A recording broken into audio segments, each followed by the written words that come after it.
امامت، میں نے کہا کہ نبوت کا جب ذکر کریں گے، جب آپ نبوت کو ڈیفائن کریں گے تو امامت کا ذکر آٹومیٹیکلی کرنا پڑے گا، وہ آئے گا۔ تو بیسک 3 قسم کی اصول الدین ہے، یہ تو علامہ طباطبائی نے لکھا ہے، اور لیکن ہم 5 کہتے ہیں، اس لیے میں تصریح کروں گی، کوئی نہ کہے کہ میں 5 کا 2 کو کھا گیا ہوں یا 2 کا منکر ہوں، ایسا نہیں ہے۔ عدل اور امامت ہمارے ہاں بائی ڈیفالٹ اس میں ہے، لیکن ہم نے اس کو علیحدہ سے گنا۔ اب ہم توحید کی ابحاث کرتے ہیں، اس میں بحث میں جاتے ہیں، تو ہم کہتے ہیں کہ توحید ذاتی، توحید ذاتی یعنی کہ اس کی ایک ذات ہے، لیس کمثلہ شیء، اس جیسی کوئی مثل نہیں ہے، اس جیسی کوئی ذات نہیں ہے، اس کی کنہ ذات کو کوئی پا نہیں سکتا۔ یہ میں نے آپ کے سامنے ابھی نہج البلاغہ کا پہلا خطبہ پڑھا ہے، مولا علی کا، اگر یہ پہلا خطبہ آپ ترجمے کے ساتھ پڑھیں تو اس میں مولا نے صفات گنوائی ہیں کہ اس کی تعریف ممکن نہیں ہے، کوئی ایسے الفاظ نہیں ہیں جو اس کی تعریف بیان کر سکیں، کوئی ایسی مدح خلق نہیں ہوئی جو اس کی مدح توصیف کر سکیں۔ مولا نے بہت طویل خطبہ دیا۔ تو توحید ذاتی میں یہاں پر اب علماء نے، ہمارے ہاں احادیث ہیں کہ امام نے فرمایا کہ اس کی صفات میں تو بحث کرو، اس کی صفات تو پڑھو، اس کی صفات پر غور کرو، لیکن اس کی ذات کیسی، اس کی کنہ ذات کے اندر غور کرو گے تو گمراہ ہو جاؤ گے، یہاں منع کیا گیا۔ لیکن ہمارے یہاں اہل سنت جو ہے وہ کہتے ہیں صفات پر بھی غور نہیں کرو، تو یہ ہے حد تعطیل، یعنی معطل کر دیا انہوں نے، معرفت خدا کو معطل کر دیا۔ اور کچھ ایسے قائل ہوئے کہ انہوں نے خداوند عالم کے تشبیہ کے قائل ہو گئے، وہ حد تشبیہ تک چل گئے، یعنی کہ وہ انہوں نے کہا کہ خدا اس جیسا ہے، جسم رکھتا ہے، جو قرآن کی آیات بھی ہیں بہت ساری، اس کو ہم انشاءاللہ کھولیں گے۔ لیکن وہ جو آیات ہیں جیسے کہ ما منعک ان تسجد لما خلقت بیدی، اے شیطان، اے ابلیس، تجھے کس چیز نے منع کیا اس کو سجدہ کرنے سے جس کو میں نے بیدی، اب ہمارے خطبہ جو ہیں وہ جب یہ تڑکا لگاتے ہیں کہ بیدی اللہ نے اپنے دونوں ہاتھ سے بنایا، دونوں ہاتھ سے بنایا، یعنی کہ وہ پھر حدیث لے کر آتے ہیں بیدی ہاتھ قدرت کی علامت ہے، یعنی کہ قدرت کاملہ سے بنایا۔ یہاں پر ہمیں تعویل کرنی پڑے گی، اللہ نے دونوں ہاتھ استعمال کیے، اللہ نے اپنی آنکھوں کا استعمال کیا، بہرحال یہ ابحاث بعد میں آتی ہیں بحثیں۔ لیکن توحید ذاتی، توحید صفاتی یعنی کہ وہ خالق ہے، وہ مالک ہے، وہ رازق ہے، وہ خلق کرتا ہے، لیکن اس کی کچھ صفات اس کی بالکل عین ذات ہے۔ آپ کہیں گے جناب نسم صاحب علم رکھتے ہیں، کتنا علم رکھتے ہیں؟ 1 کلو 2 کلو 4 کلو نہیں معلوم، تھوڑا سا علم رکھتے ہیں، تھوڑا سا پڑھ کے آئیں، تھوڑا سا علم ہے، کتنا علم ہے؟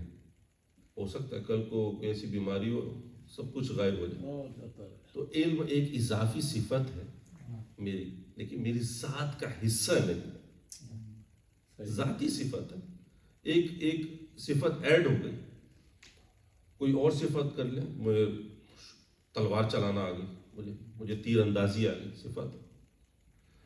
اسی طرح بہت سی صفتیں ایڈ ہو سکتی ہیں، لیکن وہ میری ذات کا حصہ نہیں۔ خداوند عالم کی جب ہم گفتگو کریں گے، ہم کہیں گے ان اللہ علی کل شیء قدیر، وہ ہر شے پر قادر، وہ قدرت رکھتا ہے، تو قدرت اس کی صفت، اس کے اندر قدرت ہے۔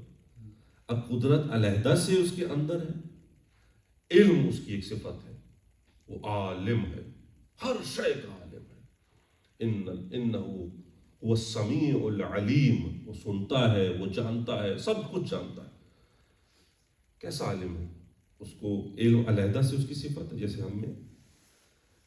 اس کے بعد حیات، ہمارے اندر زندگی ہے، ہمارے اندر روح، انسان جسم و روح کا مرکب ہے، روح نکل گئی، انسان مر گیا، انسان تو وہی تھا، حیات نہیں، اب یہ حیات نہیں ملی اس کو، اب یہ مردہ ہے۔ خدا کی ذات کیسے حی؟ تو یہ اگر 3 صفتیں علیحدہ علیحدہ خدا کے اندر دیکھیں گے تو خدا مرکب بن جائے گا، صفات زائد بر ذات ہو جائے گی۔ یعنی میں اصطلاحات میں الجھانا نہیں چاہتا، میں چاہتا ہوں کہ آسان گفتگو کروں۔ علیحدہ سے اس کی جو کریکٹرسٹکس ہیں وہ خدا کے اندر شامل نہیں ہو سکتے، اس کی ذات ہی علم ہے، اس کی ذات ہی قدرت ہے، اس کی ذات ہی حیات ہے، حی ہے. یعنی اگر علیحدہ کر دیں گے یہ میرے اندر آ سکتا ہے، آپ کے اندر آ سکتی ہیں صفات، یہ انسان ہے. اسی لیے انسان کے اندر رحم بھی ہے، انسان کے اندر کریم بھی ہے، کرم بھی ہے. انسان کے اندر کچھ نہ کچھ صفتیں اس کے اندر موجود ہیں جو خداوند عالم کی صفات بھی ہیں. لیکن انسان مرکب ہے صفات کا، خداوند عالم مرکب نہیں، اس کی ذات بسیط ہے.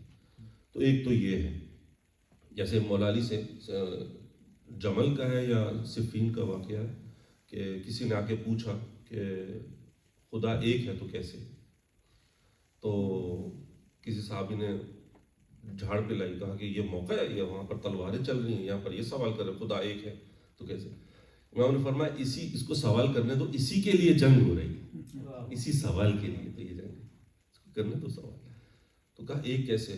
فرمایا کہ ایک ایسے ہے کہ ایک تو مثبت معنی میں، ایک منفی معنی میں اس کے معنی کیے جا سکتے ہیں. یعنی کہ ایک ایسے ہے کہ اس جیسا کوئی نہیں، اس جیسا کوئی ہے ہی نہیں، لیس کمثلہ شیء. اسی لیے جو سورہ قل هو اللہ احد پڑھتے ہیں، قل هو اللہ احد، احد واحدیت. پھر کہا کہ وہ ایسا ایک ہے کہ اس کو خیال میں بھی دو نہیں کر سکتے، ایسا ایک ہے. احدی المعانی، ایسا ایک ہے اس کو خیال و توہم میں بھی ہم دو نہیں کر سکتے، وہ ایک ہی رہے گا. اور وہ ایسا ایک ہے کہ دو مرکب سے مل کر ایک نہیں بنا. جیسے ہم کہیں کہ آدھا اور آدھا ایک ہوتا ہے، جیسے انسان مٹی اور پانی سے کہیں مل کے بنا ہے، ایسا ایک نہیں. یعنی مثبت اور منفی دونوں بتا دی. تو یہ صفات ہیں خداوند عالم کی. البتہ اس کا میں نے ذکر کیا تھا کہ خالق خداوند عالم کی کچھ صفات ایسی ہیں جو ازل سے نہیں، جن کا اظہار ازل سے نہیں کیا اس نے. یعنی کہ ہم یہ نہیں کہہ سکتے کہ اس کے اندر یہ صلاحیت نہیں تھی. یعنی خالقیت، خلق کرنا. اس نے دنیا خلق کب کی ہمیں نہیں معلوم، پتہ نہیں. وہ ہمیشہ سے یہ تصور لے کر جائیں گے کہ اس نے کب خلق کیا. چلے نور محمدی کو کب خلق کیا، سب سے اول تو وہی ہیں. ان کو کب خلق کیا نہیں معلوم، کتنا عرصہ گزرا کب خلق کیا. جب خلق کیا مخلوق کو تب خالق کہلائے، جب رزق دے گا تب رازق کہلائے. یہ صفات بعد میں آئی. تو ازل سے خالق نہیں ہے، ازل سے رازق نہیں ہے. جب کوئی مخلوق ہوگی تو خالق ہوگا، کوئی رزق لینے والا ہوگا تو رازق ہوگا. اسی لیے لیکن یہ اظہار بعد میں ہوا، صفات پہلے تھی. کیونکہ کوئی کہہ سکتا ہے کہ خداوند عالم کے اندر کیا یہ صلاحیت نہیں تھی؟ نہیں تھی. خداوند عالم کے علم میں انسان بھی تھا. خداوند عالم کے علم میں جو قیامت سے پہلے آخری انسان آئے گا وہ بھی ہے، اس کے علم میں ہے. کیا بات ہے، علم میں ہے، لیکن اس کا اظہار وہ جب آئے گا تب اس دنیا میں ہوگا. خدا کے علم کا انکار نہیں ہے، لیکن اس کی صفات، کچھ صفات اس کی ذاتی عین ذات، کچھ صفات کا اظہار بعد میں ہوا. اور کچھ صفات انسان کے اندر بھی پائی جاتی ہیں جو میں نے عرض کیا وہ مشترک ہیں لیکن ایک لیول تک ہے. ہم آج تھوڑی سی گفتگو کر لیں کہ یہ توحید صفاتی تھی اور توحید افعالی، یعنی کہ خداوند عالم کے افعال. انما امرہ اذا اراد شیئا ان یقول له کن فیکن. سورہ یاسین کی آخری آیت ہے، اس سے ملتی جلتی آیت اور بھی قرآن میں، کہ وہ جب کسی شے کے کرنے کا ارادہ کرتا ہے تو وہ یہ کہتا ہے کہ ہو جا، کن فیکون، تو وہ ہو جاتی ہے.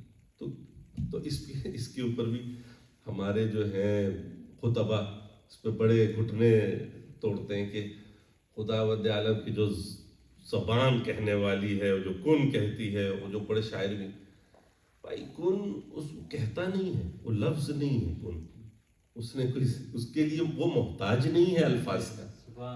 کن اس کا فعل، اس کا ارادہ کرنا، یہ جو ارادہ کیا، انما امرہ اذا اراد شیئا، میں کسی کام کے کرنے کا ارادہ کرتا ہوں تو بس یہ اس کا ارادہ، اس کا فعل ہے، وہ ارادہ کرتا ہے وہ ہو جاتی ہے. ہو جاتی ہے. تو ارادہ اس کا فعل ہے. البتہ یہ جو میں نے قلم سے لکھا، قلم سے لکھتا تو قلم ہے، قلم کے پیچھے کون ہے؟ میرا ہاتھ ہے. میں لکھ رہا، میں جنبش دوں گا قلم کو تو لکھے گا قلم. لکھ رہا قلم ہے، پین لکھ رہا ہے، لیکن میرا ہاتھ اصل میں لکھ رہا ہے. نہیں، میرا ہاتھ بھی نہیں لکھ رہا، میرا ارادہ لکھ رہا ہے، کیونکہ میرے ہاتھ کے پیچھے میرا ارادہ ہے. نہیں، ارادہ بھی نہیں لکھ رہا، میرے ارادے کے پیچھے میرا نفس ہے. میرا نفس بھی نہیں لکھ رہا. اب ان سب کے پیچھے کار فرمائی کس کی ہے؟ خدا بند عالم کی ذات کی. اس نے مجھے اذن دیا ہے، اس نے اتنی طاقت دی ہے کہ میں یہ کام انجام دوں. اس کو کہتے ہیں توحید افعالی. ہر شے خداوند عالم، یہ پوری کائنات جو خدا نے بنائی ہے، کوئی شے بھی اپنا اثر نہیں رکھتی. مؤثر صرف وہی، صرف وہی. آپ کہیں یہ بلب جلایا میں نے، اصل تو یہ بلب ہے. نہیں بھائی، یہ بلب نہیں ہے. یہ آپ نے پیچھے سے بٹن آن کیا ہے، سوئچ آن کیا، اس سے چلا. اچھا بھائی، نہیں، سوئچ بھی آن نہیں کیا، پیچھے کہیں سے کرنٹ آ رہا ہے، کہیں سے تار لگی ہوئی ہے، وہ پیچھے سے سورس ہے. تو یہ چلتے چلتے چلتے، یہ ایک عمل ہے جس کو ہم کہتے ہیں کہ ہم مؤثر نہیں ہیں، ہم صرف ایک عامل ہیں، یعنی فاعل مجازی ہیں. فاعل حقیقی خداوند عالم کی ذات. مؤثر وہی ہے، وہی مؤثر ہے. اس لیے کلمہ لا الہ الا اللہ اتنا آسان نہیں ہے. یہ توحید افعالی، لا الہ الا اللہ. اس لیے امام رضا نے نہیں کہا تھا کہ یہ کلمہ وہ ہے جو اس کے اندر آ گیا، وہ مضبوط قلعے میں آ گیا، جو اس کے قلعے میں آ گیا وہ عذاب سے بچ گیا. لیکن اس کی شرطوں میں سے ایک شرط ہم بھی ہیں. تو یہ توحید افعالی. توحید افعالی یعنی کہ کوئی مؤثر نہیں. لا مؤثر فی الوجود الا اللہ. وآخر دعوانا الحمد للہ رب العالمین. میں نے کہا بحث سنگین نہ ہو جائے، تو اگر آپ کا کوئی سوال ہے انشاءاللہ. جہاں صاحب آپ نے فرمایا کہ جو توحید افعالی ہے وہ اس وقت تک محقق نہیں ہوتی جب تک خدا کی طرف سے فعل نہ ہو. مثال کے طور پر رازق تب ہوگا جب اس نے رزق دیا، اس سے پہلے رازق نہیں. لیکن صلاحیت تو ہے نا. ایک آدمی جو ہے وہ گاڑی ٹھیک کرنا جانتا ہے لیکن ٹھیک نہیں کر رہا، تو پھر کے باوجود بھی اسے مکینک کہہ سکتے ہیں. احسن آغا، اصلاً آپ نے اشارہ کر دیا اس کی طرف، تھوڑا سا تصحیح بھی کر دی. بالکل میں یہی کہنا چاہ رہا ہوں کہ خداوند عالم کی ذات، اس کے اندر ہر شے کی صلاحیت موجود ہے. یعنی کہ ہم یہ نہیں کہہ سکتے کہ وہ خلق نہیں کر سکتا تھا، وہ رزق نہیں دے سکتا تھا، دے سکتا تھا. لیکن اس نے بہتر سمجھا کہ جب خلق کیا تب خالق کہلائے. لیکن ہم یہ نہیں کہہ سکتے کہ وہ عالم تب بنا جب اس نے محمد و آل محمد کو خلق کیا، یا بعد میں. عالم شروع سے ہے، یعنی کب سے ہے نہیں معلوم. اس کی ذات علم ہے، اس کی ذات قدرت ہے، اس کی ذات حی ہے. یہ جو افعالی ہے یہ اس کی ذات قیومیت سے تعلق رکھتے ہیں. اسی لیے جو شیخ صدوق علیہ الرحمہ نے لکھا ہے کہ یہ جو صفات ہوتی ہیں، یہ جو خلق کرنا، رزق دینا اور اس طرح سے بہت سی صفات جو ہیں، یہ اس کی صفات ایسی ہیں جس کا اظہار بہت بعد میں ہوا تو وہ خالق کہلایا. مخلوق کو خلق کیا تو خالق، رزق دیا تو رازق. وگرنہ ایسا نہیں ہے کہ اس کی صفات کا اظہار نہیں تھا تو وہ صلاحیت نہیں تھی، ایسا نہیں. اس کو ہم اس طرح بھی تقسیم کر سکتے ہیں کہ ایک قوہ بالفعل ہوتی ہے، ایک قوہ جو ہے ایک بالقوہ اور بالفعل. بالفعل ایک پوٹینشیل اور دوسرے کو ایکٹیو کہیں گے، کیا کہیں گے اس میں؟ جی بالکل. کہ ایک آدمی جو ہے وہ بالقوہ صاحب اولاد ہے لیکن بالفعل نہیں ہے، بالفعل شادی نہیں کرے گا. ماشاء اللہ، یہ بزرگوں کا ہونے کا فائدہ یہ ہوتا ہے. سوال کوئی جیسے یہ توحید افعالی، اور جیسے ہم کہتے ہیں نا ہماری ڈیسٹنی میں نہیں تھا، تو اس کے اور اس کے بیچ میں کیا ڈفرینس کیا ہو سکتا ہے؟ تقدیر میں نہیں تھا. ہاں، ہماری تقدیر میں نہیں تھا. مینس ڈفرینس بٹوین ڈیسٹنی اور توحید افعالی میں کیا ڈفرینس ہے؟ تقدیر جو ہے وہ خداوند عالم جانتا ہے کہ آپ یہ کام اس وقت پر اس معینہ مدت میں یہ کام یوں انجام دیں گے، یہ تو خدا جانتا ہے، لیکن خدا وند عالم کے علم میں یہ بھی ہے کہ اس نے آپ کو اختیار دیا کہ یہ اپنے اختیار سے یہ گناہ بھی کرے گا، اور ہو سکتا ہے کیونکہ یہ روایات میں ہے کہ آپ نے کوئی کام ایسا اچھا انجام دیا، صدقہ دیا، یعنی آپ کی موت اس وقت لکھی تھی، صدقہ دیا، ٹل گئی، وہ ہے بدا میں آتا ہے، وہ بدا میں، یعنی کہ خداوند عالم نے وہ کام ٹال دیا، کچھ عرصے کے لیے آپ کی موت ٹل گئی، آپ نے صدقہ دیا، آپ نے اچھا کام کیا، آپ صلہ رحم کیا کسی سے، آپ کے رزق میں اتنا رزق تھا خدا کے علم میں، خدا نے اتنا مقرر کیا تھا، لیکن آپ نے صدقہ دیا، آپ نے صلہ رحم کیا، آپ نے ایک اچھا فعل انجام دیا، خدا نے آپ کے رزق کو اتنا بڑھا کے اتنا کر دیا، کیا بات، خدا کے علم میں ہے، لیکن وہ آپ طے کریں گے ڈیسٹینی۔ خدا نے یہ لکھا ہے کہ آپ جو ہیں وہی نا کہ خدا کا ارادہ ہے اور کہ اہل بیت سے رزق کو دور رکھے، خدا کا ارادہ ہے، تو خدا کا ارادہ ہے، مگر کیسا ارادہ ہے؟ خدا اہل بیت علیہ السلام سے رزق دور ہے، لیکن اہل بیت علیہ السلام کیا جبری معصوم ہے؟ نہیں، جبری معصوم نہیں ہے، ان کے سامنے ہر شے وہ عام ہم لوگوں کی طرح ہیں، اس میں معاشرے میں رہ رہے ہیں، لیکن کس اعلیٰ منزلت پر فائز ہے کہ ترک اولا بھی نہیں کرتے، مکروہ بھی انجام نہیں دیتے، اس منزل پر فائز ہے، تو کس طرح سے اپنے ارادے سے اپنے بالقوہ۔ یہاں سے ایک اور سوال پیدا ہوتا ہے کہ جبر و اختیار ہے یا قضاء و قدر ہے، یہ خدا کی جو ہے توحید افعالی میں آتا ہے یا اوصاف صفاتی میں آتا ہے؟ یہ افعالی میں آتا ہے، توحید افعالی میں۔ توحید افعالی میں ایک اور بحث بھی ہے کہ خدا نے انسان کو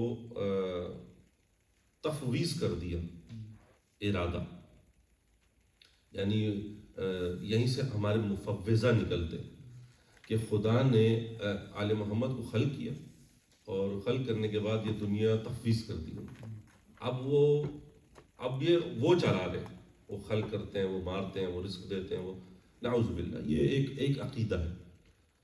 کچھ لوگ اس کے باقاعدہ شعوری طور پر اس کو کرتے ہیں، کچھ لاشعوری طور پر، ان کو پتہ نہیں کہ وہ مفوضہ کی طرز پر وہ شعر کہہ رہے ہیں، گفتگو کر رہے ہیں، اور اس طرز پر عقیدہ بنایا ہوا انہوں نے، یہ تفویض، یہ مفوضہ کا عقیدہ باقاعدہ ایک یہ فرقہ ہے۔ خدا نے انسان کو ارادہ تفویض کیا ہے، یہ جیسے ہمارے معتزلہ گزرے ہیں، معتزلہ اور اشاعرہ۔ معتزلہ وہ کہتے ہیں کہ خدا نے بس سب انسان کے اختیار میں دے دیا، سب انسان کے اختیار ہے، دوسرے پیدا کیا، اب ہم جو بھی کریں یہ ہمارا اختیار ہے۔ اشاعرہ کہتے ہیں نہیں، اب انسان تو مجبور ہے، خدا نے انسان کو اختیار نہیں دیا، مجبور ہے۔ لیکن امامیہ جو ہے، ہم لوگ جو ہیں، جو امام صادق علیہ السلام کے ماننے والے ہیں، امام نے فرمایا کہ لا جبر ولا تفویض بل امر بین الامر، نہ جبر ہے نہ تفویض، ان دو امر کے درمیان ایک امر، یعنی انسان اتنا ہی مجبور ہے جتنا اس کو بنایا ہے، یعنی آپ کہاں پیدا ہوں گے آپ کا اختیار نہیں، آپ کی زبان کون سی ہوگی آپ کا اختیار نہیں، آپ کے ماں باپ کون ہوں گے آپ کا اختیار نہیں، اتنا ہی مجبور ہیں، اس کا سوال بھی نہیں، جتنا اختیار دیا ہے اس کا سوال ہے، وہ با اختیار ہے، وہ پائے گا۔ لیکن اس کی گفتگو آئے گی، جبر و اختیار بہت ہی ایک بڑا ٹاپک ہے۔ اور یہ جو خدا نے انسان کو خود مختار بنایا ہے، اس کو ایک قسم کا مجازن، اس کو بھی ہم کہہ سکتے ہیں تفویض ہے، ایک لو قسم کی، انسان کو خدا نے خود مختار بنایا ہے، یعنی خود وہ ارادے، وہ طاقت، جو پاور جو خدا کے پاس تھی، انسان کو تفویض کر دی، یہ بھی ایک قسم کی مجازن، اس کو تفویض کہہ سکتے ہیں؟ مجازن ہے، مطلب یہ کہ کھلی نہیں ہے، کھلی نہیں، جیسے فاعل مجازی ہے انسان، وہ کون سی آیت ہے قرآن کی، سورہ دہر میں یہ کہ خداوند عالم نے وہ نام اپنے لیے بھی استعمال کیے، انسان کے لیے بھی استعمال کیے، یعنی کہ اِنَّا خَلَقْنَا الْإِنسَانَ مِن نُطْفَةٍ أَمْشَاجٍ نَبْتَلِيهِ فَجَعَلْنَاهُ سَمِيعًا بَصِيرًا، وَهُوَ السَّمِيعُ الْبَصِيرُ، اس کے لیے بھی آیت، اور انسان کو بھی کہہ رہا ہے، لیکن انسان کی کیپیسٹی میں کہ کتنا وہ محدود دیکھتا حد تک۔ ہے، محدود، علی الاطلاق نہیں۔ کیونکہ وہ لامحدود ہے اور ہم محدود ہیں۔ ایک اور چلتے ہیں کیونکہ بابرکت ہو جائے محفل، امام زمان علیہ السلام کے حضور ان کی زیارت نامے میں اگر آپ ایک زیارت پڑھیں تو سلام کیا جاتا ہے امام کو کہ السلام علی الحق الجدید، اے حق کی تجدید کرنے والے آپ پر سلام ہو، والعالم الذی علمہ لا یبید، اور ایسا عالم جس کا علم لا متناہی ہے، اس پر سلام، لا متناہی یعنی انفائنائٹ۔ اب یہاں پر ہمارے حساب سے، میرے حساب سے امام زمان کا علم لامحدود ہے، لامتناہی ہے، یعنی کہ ہم کچھ ہے ہی نہیں، لیکن خداوند عالم کی ذات سے اگر آپ دیکھیں، خدا خالق ہے تو اس کے حساب سے اگر آپ دیکھیں امام زمان کا علم کیا ہے؟ محدود ہے۔ جزاک اللہ۔ اور سوال دعا کر بسم اللہ۔ بسم اللہ الرحمن الرحیم۔ اللہم ادخل علی اہل القبور السرور، اللہم اغنی کل فقیر، اللہم اشف کل جائع، اللہم اکس کل عریان، اللہم اقض دین کل مدین، اللہم فرج عن کل مکروب، اللہم رد کل غریب، اللہم فک کل اسیر، اللہم اصلح کل فاسد من امور المسلمین، اللہم اشفع کل مریض، اللہم صد فقرنا بغناک، اللہم غیر سوء حالنا بحسن حالک، اللہم اقض عنا الدین واغننا من